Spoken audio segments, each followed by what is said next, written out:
Hello and welcome to your March Roundup. I only uploaded 2 videos in March. I know, I fell off. But we uploaded a banger, and that is one of the biggest what-ifs in horror, 13 Ghosts.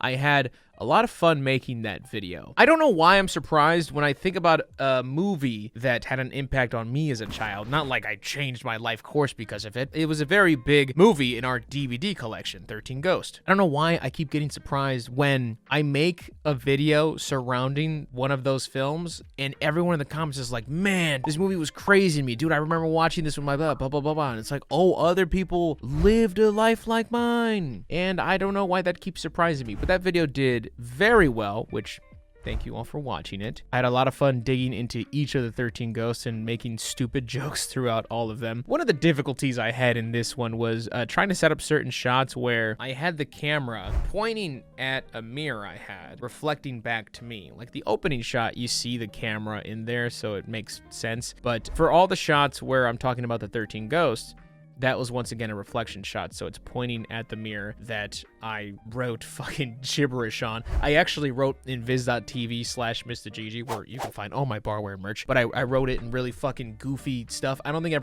anybody ever picked that up. So, hey! Same shirt gang! Greater Clash 2 was fun, by the way. I was there. If I met you there, what up? Anywho, you can't see it that well here at all. Yeah, well, because it's not focused on it. I mean, thank God it's not focused on it, but right about here, it says in viz.tv/MistaGG. You can kind of make it out. It doesn't matter, okay? Well, I actually put it every other line, so up here you can see it as well, like for sure. Anyways, for this one, this was a little tough to angle, and I was also trying to be cutesy and get the door in the background too, because I was like, the door reflects too, so it's like there's someone in there too. It was a whole thing. It turned out all right. It didn't look incredible, but I know I probably could have just had one of my editors fucking just put like a black writing stencil, a little translucent in front of me, but this just seemed more fun to do, so this is what I went with. Anywho, I had a lot of fun looking up the 13 Ghosts, and I also had fun just kind of running through the movie because I didn't realize how stupid a lot of the scenes were. Like, I knew it was like a bad movie, right? But once I got into it and really started going, other things kept popping in my head. I'm like, why the fuck did this happen? And those are always the best rundowns for me, where I'm just chilling there and I just start getting things in the moment. I'm like, also this were the best types of reviews for me. Also, there was a lot of fun skits in here that Scout, my editor, did a great job on. So that was also a lot of fun, where I was pretending to be the fucking dad, angry about everything. That was fun. Let's check out some of the comments on this one. Loib said, this would actually make for a great TV series, each episode focusing on a different ghost and how they capture them, like Ghostbusters, but with gore. That would be phenomenal. Just going further on the lore, making an episode for each of them. That'd be sick. I'm surprised that has not happened. You would think with everybody fucking digging into old media and trying to make new media out of it, someone would have done this by now. But I guess not. Maybe they think like me. They're like, no one gives a fuck about 13 Ghosts, but they're wrong. Besides, if you rebrand it and put it like on Netflix, people who don't know anything about it are gonna watch it anyways. You don't need the background. It's just that'll be part of the audience, the people that have that nostalgia factor with it. Evil Dead had said, Matthew Lillard is not only a fantastic, underrated actor, he's a super great guy IRL. He was a guest at a convention I was working. The place was supposed to be shut down at 9, but at 8:30, his line was still crazy. Dude stayed signing, taking pictures, and chatting with every single person in that line. Didn't rush anyone, just a genuinely delightful human to interact with. He paid the con security out of his own pocket for them to stick around. Wow. No, yeah, I mean, these are lovely stories to hear. I'd rather hear this than like me praise one of the actors in a film. They're like, oh, well, I hate to break it to you, Gigi, but they were like spitting in waitresses' faces, didn't tip, complain about the food. I'd rather not have you ruin my parasocial connection with this person. Like if someone told me something bad about Danny Trejo, my world would crumble. Because I've only heard good things about him in terms of like extra things, so that's nice to hold on to. Neon Perp Mermaid said, something I noticed while watching this video is that the hammer didn't act aggressive towards the nanny even when she got up close to the glass. He just looked at her. But when Matthew Lillard's character does this, the hammer reacted violently. I think this is because the nanny, like him, is black, so he didn't see her as an enemy. I don't know why this comment is up towards the top. I don't know if the YouTube algorithm just put it that way, and I was like, you might find this funny. No, it's because Matthew Lillard's character helped capture all the ghosts, and he's a dickhead, and he doesn't know the nanny. I would assume that's why he does that, but I mean, oh, you could be right too. There's one reply to this. What does it say? What I thought too, wanted to really know his backstory. These are people that exist on this planet.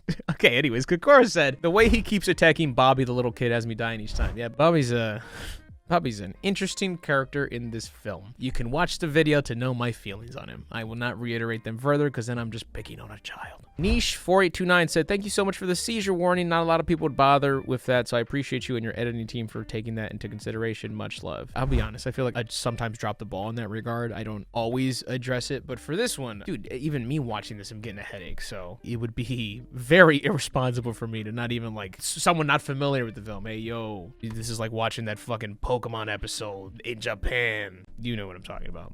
Huggy Smalls said, this is the most Wendigoon video that Gigi has ever made, and I'm here for all of it. Huh? What do you mean by that? Put in the Drewski meme. What do you mean by that? Put it here too. What do you mean by that? Have us all say it at the same time. What do you mean by that? What does that mean? What does that mean? This is the most Wendigoon video Gigi has ever made. Because I'm talking about lore? Is that why? Maybe the 13 ghost part. We're talking about lore. Maybe that's what they mean. Some good shots in there. It's a good shot. It's a good frown. That's a good frown right there. Hang that up on your toilet. Anyways, that was 13 Ghost. Video did great. Very happy about it. Glad you guys liked it. The other video we uploaded this month was a bit more of a different story. That was the original Trapped movie that almost failed, Cube. This is pretty much within that same vein, right? After the positive response to 13 Ghost, I thought, oh, well, let me kind of keep running with that. So another movie that I knew I liked for no specific reason when I was younger was Cube. I was like, let me rewatch Cube. And I rewatched Cube, and guess what? I was like, I fucking love this movie. This is great. I absolutely want to talk about this. Now, the issue with this one was we had a bit of a problem come upload time. I uploaded the video. It was doing really well, and this is what gets under my skin. It was doing super well. It had like 60 to 80k views. It was already ranked as one of my highest videos in terms of climbing to that number upon upload. And then all of a sudden it tanked, and I was in bed. I was like, what's going on? And I'm always kind of checking, because YouTube, just in case you don't know, YouTube doesn't send you some sort of notification that like, hey, your video just got demonetized. You just kind of have to keep an eye on it always. So that sucks if you go to bed and it gets demonetized there, and then for fucking, you know, however long you sleep, 8 hours, your video's demonetized. It's already been destroyed, and you have to go request a review for it. So even if they're wrong, they could halt the trajectory of your video for those 8 hours just because you happen to go to bed at that hour, and that could fuck it up. Even after you review it and it's good and then it gets monetized again, it was in fucking ghost town in the algorithm for all that time when it was so early in the video, and then YouTube's gonna recognize it as, oh, not as many people were clicking on your video. You know, not a lot of people were staying and watch your video, so, oh, it sucks. It's weird like that. Sometimes it can still climb back up. I'm not saying it can't, but it's definitely a bit of a fucking damper on your video. I got hit with a nasty trifecta of demonetization. I was already fighting a copyright claim, but it was demonetization and then age restricted as well. And once your video is age restricted, unless you can get a fight on that, which I usually don't even fight age restrictions if the video's already been up a while, because they'll usually bring up a good point, and I'm like, yeah, that's fair, I get it. There's no point in me having, like, trying to review it. I think it's a certain video's irredeemable. Like, yeah, it shows really, like, think about, what is it called? The 4 Disturbing Documentaries one with Just Melvin, Just Evil. That documentary, if you watch that video, that documentary is very, very, very tough material, right? And I talk about it pretty in depth, so it makes sense. I get why you would age restrict this video. You know, I'm not fucking pouting and being, oh, no, why? I knew what I was doing when I got into that, right? With Cube, I was not expecting to get age restricted. So, you know, I made a little stink on Twitter right away being like, this got age restricted, huh?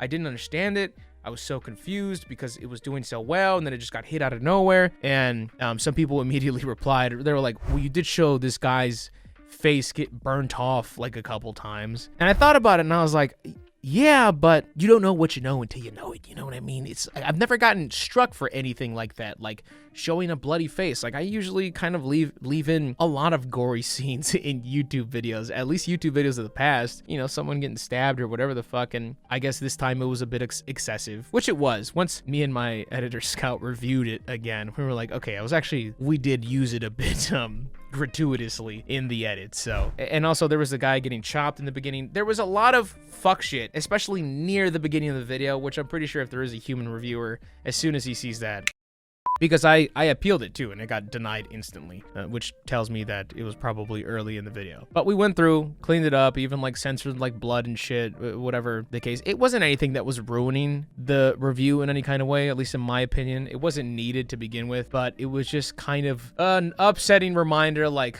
yeah, you do got to be careful nowadays, you know, if you're getting a little too ballsy with what you're showing the audience, even though it's a movie, even though it's fake, whatever the fuck, like, you got to be a bit more cognizant of that shit. So it sucked because I had to re-upload this video, and there was many of you that were very kind enough to be like, I'll rewatch it again, blah, blah, blah. And many of you did. And, you know, it still had a pretty solid trajectory even after that. But the problem is with YouTube is that with the re-upload, just by sheer numbers, even though there's a very vocal majority of you saying you're going to rewatch it, there's a lot of people that aren't vocal, that are just, you know, regular watchers that aren't watching it because they're like, oh, I already saw it the first time, so they're not going to rewatch it again. And when they don't rewatch it, YouTube thinks, oh, your viewers aren't watching this video. Less viewers than usual are clicking on this video, which tells me this video is bad. So we're not going to suggest it, because why would we suggest a bad video? We want to suggest good videos to get views, to keep people on the site. That's the fucked up part. So it ranked very low in my YouTube videos, and because of that, I wasn't getting as many suggestions as I normally would be getting, like that first draft would have been getting, right? But even now, at 3 weeks, it sits at 217K views, which is pretty damn good for a re-upload, in my opinion. So I am still happy about that. Wish I could have ran it on the first time, but, you know, it happens. You live, you learn. Let's check out some comments here. Starchy Halo said, if I had a nickel for every time Mr. GG reviewed... Well, I just realized I never went to, like, full screen when I was talking. My bad. Sorry about that.